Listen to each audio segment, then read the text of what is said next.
ಕಾನೂನು ಇಲಾಖೆಯಲ್ಲೆಲ್ಲ ನೋಡಿದೆ. Forest reserve ಫಾರೆಸ್ಟ್ನ section 80 ಎಲ್ಲ ಕೊಡಕ್ಕೆ ಬರಲ್ಲ. ಅದು ಯಾವುದೇ ಇರ್ಬೋದು, ಅದು HMT ಇರ್ಬೋದು, ಏರ್ಫೋರ್ಸ್ ಇರ್ಬೋದು, ಇನ್ನೊಂದು ಇರ್ಬೋದು. HMTನೂ ಕೂಡ ನೆಹರು ಅವರು ಬಂದು GL ಅಂತ ಹೇಳಿದ್ರು, ಇಂಡಿಯನ್ ಜ್ಯುವೆಲ್ ಅಂತ. ಕೊಡಕ್ ಬರಲ್ಲ. ನೀವು ಸರ್ಕಾರ ಈಗ ಏರ್ಫೋರ್ಸ್ ಜಮೀನ್ ಬೇಕು ಅಂದ್ರೆ ಅಕ್ವೈರ್ ಮಾಡ್ತೀರಾ, HMT ಜಮೀನ್ ಬೇಕು ಅಂದ್ರೆ ಅಕ್ವೈರ್ ಮಾಡ್ತೀರಾ, BL ಜಮೀನ್ ಬೇಕು ಅಂದ್ರೆ ಅಕ್ವೈರ್ ಮಾಡ್ತಾರೆ. ನಿಮ್ಮ ಲೈಫ್ ಹಿಸ್ಟ್ರಿಯಲ್ಲಿ, ನನ್ನ ಲೈಫ್ ಹಿಸ್ಟ್ರಿಯಲ್ಲಿ ಯಾವತ್ತಾನು ಫಾರೆಸ್ಟ್ ಜಮೀನ್ ಬೇಕು ಅಂತ ಏನೋ 10,000 ಎಕರೆ ಅಕ್ವೈರ್ ಮಾಡ್ತೀರಾ? ಸಾಧ್ಯನೇ ಇಲ್ಲ. ನೆಗ್ಲೆಕ್ಟೆಡ್. ನಾವು ಮಾಡಕ್ ಸಾಧ್ಯನೇ ಇಲ್ಲ. ಕಾಡು ಪ್ರಾಣಿಗಳಿಗೋಸ್ಕರ ಅಕ್ವಿಜೇಷನ್ ಮಾಡಲ್ಲ. ಪಾಪ ಇರೋದನ್ನ ಉಳಿಸಿ ಅಂತ ನಾನು ಕೇಳೋದು.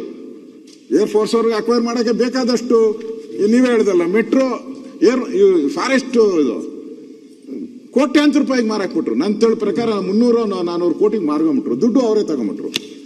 ಲ್ಯಾಂಡ್ ಬಿಲಾಂಗ್ಸ್ ಟು ಇದು ಫಾರೆಸ್ಟ್ ಡಿಪಾರ್ಟ್ಮೆಂಟ್. ಈ ತರ ಬಿಡ್ತಾ ಹೋಗ್ತಾ ಇದ್ರೆ, ನಾನು ಅದರ ಕಾನೂನೆಲ್ಲ ನೋಡಿದ್ದೀನಿ. ಯಾವುದೇ ಕಾನೂನು ಅಡಿಯಲ್ಲಿ ನಿಮ್ಗೆ ಅಪ್ಲೈ ಮಾಡಿದ್ರೆ ಮತ್ತೆ ಸೆಂಟ್ರಲ್ ಗವರ್ಮೆಂಟ್ಗೆ ಹೋಗ್ಬೇಕು, ಸ್ಟೇಟ್ ಗವರ್ಮೆಂಟ್ ಅಪ್ರೂವಲ್ ಕೊಡಬೇಕು, ಸೆಂಟ್ರಲ್ ಗವರ್ಮೆಂಟ್ ಅಪ್ರೂವಲ್ ಕೊಡಬೇಕು. ಸಾಧ್ಯನೇ ಇಲ್ಲ. ಆಕ್ಟ್ ಏನೇಳುತ್ತೆ, ಸುಪ್ರೀಂ ಕೋರ್ಟ್ ಆಕ್ಟ್ ಏನ್ ಹೇಳುತ್ತೆ ಅಂತ ಹೇಳಿದ್ರೆ, ನೀವು ಈ ಜಾಗದ ಬದಲು ಇನ್ನೊಂದು ಜಾಗ ಕೊಟ್ಟರು ಕೂಡ ಇಲ್ಲಿರೋ ಮರಗಳಿಗೆ ಬೆಲೆ ಕಟ್ಟಿದ್ದಾರೆ, ಅದೆಲ್ಲ ಕಟ್ಬಿಟ್ರೆ 5,000 ಕೋಟಿ ಕಟ್ಟಬೇಕು. ಯಾರು ಕಟ್ತಾರ? ಅವರು ಸಾಧ್ಯನೇ ಇಲ್ಲ. ಬದಲಾವಣೆ ಮಾಡಕ್ಕೆ ಅಂತೂ ಅವ್ರ ಕೈಲಿ ಆಗದೇ ಇಲ್ಲ. ದಯವಿಟ್ಟು ಅದನ್ನ ಫಾರೆಸ್ಟ್ ಇನ್ನೂ ಬೇಕಾದಷ್ಟು ಜಾಗ ಇದೆ. ಇಷ್ಟೇ ಅಲ್ಲ, 400 ಅವ್ರದ್ದು ಇನ್ನೂ ಏರ್ಫೋರ್ಸ್ ಬೇಕಾದಷ್ಟು ಜಾಗ ಇದೆ ಅಲ್ಲಿ. ನಾನು ಅಲ್ಲೇ ಹುಟ್ಟು ಬೆಳೆದಿರೋದು. ಇನ್ನೂ ಅವ್ರ 1000 ಎಕರೆ ಜಮೀನಿದೆ, ಅಲ್ಲೇ ಮಾಡ್ಕೊಂತಾರೆ ಅವರು. ಇದನ್ನ ಸ್ಯಾಂಡಲ್ವುಡ್ ಫಾರೆಸ್ಟ್, ಇದು ಫಾರೆಸ್ಟ್ ಆಗಿ ಉಳಿಬೇಕು ಅನ್ನೋದು ನನ್ನ ಉದ್ದೇಶ. ನಾನು PSC ಕಮಿಟಿ ಚೇರ್ಮನ್ ಆಗಿದ್ದಾಗೆ ನಾನೇ ಖಾತೆ ಮಾಡಿಸಿದ್ದೀನಿ ಕೂತು. ಒಳ್ಳೆ ಉದ್ದೇಶದಿಂದ ಮಾಡಿದ್ದೀನಿ. ನನಗೇನು ರಕ್ಷಣಾ ಇಲಾಖೆ HMT ಅನ್ನೋದಲ್ಲ. ಇದು ಉಳಿದ್ರೆ ಪರಿಸರ ಉಳಿತದೆ. ಬೆಂಗಳೂರು ಹಾರ್ಟ್ ಆಫ್ ದಿ ಸಿಟಿಯಲ್ಲಿರೋ ಜಾಗ ನೀವು. ನಾವು ಸತ್ತಿದ್ದೀರಿ. ನಾನು ಬೆಂಗಳೂರನ್ನು, ನಾನು ಒಂದೊಂದು ರೋಡ್ ಮಾಡಬೇಕಾದ್ರೆ ಹೋಗಿ ಭಿಕ್ಷೆ ಬೇಡಿದ್ದೀನಿ. ಸೆಂಟ್ರಲ್ ಮಿನಿಸ್ಟರ್ ಹತ್ರ ಹೋಗಿ ಇವತ್ತು ಮಾಡಿದಿರಿ, MOU ಮಾಡಿದಿರಿ. ಸೆಂಟ್ರಲ್ ಮಿನಿಸ್ಟರ್ ಸೈನ್ ಮಾಡಿದ್ರು. ಯಾರು? ನಮ್ಮ ರಕ್ಷಣಾ ಸಚಿವರು ಪಾರಿಕರ್ ಇದ್ದಾಗ. ಇಲ್ಲೇ ಬಾ ಅಶೋಕ್, ಇಮಿಡಿಯೇಟ್ ಮಾಡ್ಕೊಡ್ತೀನಿ. ಎಲ್ಲರೂ ಕೂತಿದ್ರು, ಮಿಲಿಟರಿ ಇವರೆಲ್ಲ. ಎಸ್ ಸರ್ ಅಂದ್ರು. ಎಲ್ಲ ಸೈನ್ ಮಾಡಿ ನಾನು ಕಾರ್ಪೊರೇಷನ್ ಹೇಳಿದೆ, ನಾಳೆಯಿಂದ ರೋಡ್ ಮಾಡ್ರಿ ಅಂದ್ರೆ ಮನೆಯಿಂದ ಓಡಿಸ್ಬಿಟ್ರಿ ಎಲ್ಲಾರು. ಎಷ್ಟು ವರ್ಷ ಆಯ್ತು? 10 ವರ್ಷ ಆಯ್ತು. ಒಂದ್ ಅಂಗ್ಲ ನೀವು ಅವ್ರ ಹತ್ರ ತಗೊಳಕ್ಕಾಗಲ್ಲ. ನಮ್ಮದು ಮಾತ್ರ ತಗೊಂತಾರೆ.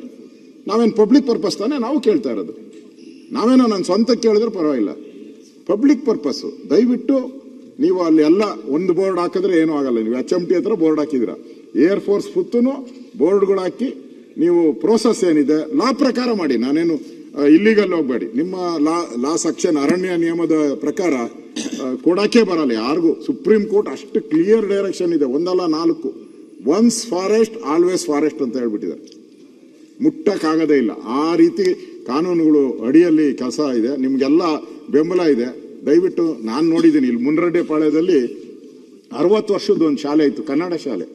ನಮ್ಮ ಮಿನಿಸ್ಟ್ರು ಇಲ್ಲೇ ಕೂತಿದ್ದಾರೆ, ಚೆಕ್ ಮಾಡ್ಕೊಳ್ಳಿ. ಮುನ್ರಡ್ಡಿಪಾಳ್ಯದಲ್ಲಿ 60 ವರ್ಷದ ಕನ್ನಡ ಶಾಲೆ 1 ಎಕರೆಯಲ್ಲಿ ಇತ್ತಲ್ಲಿ.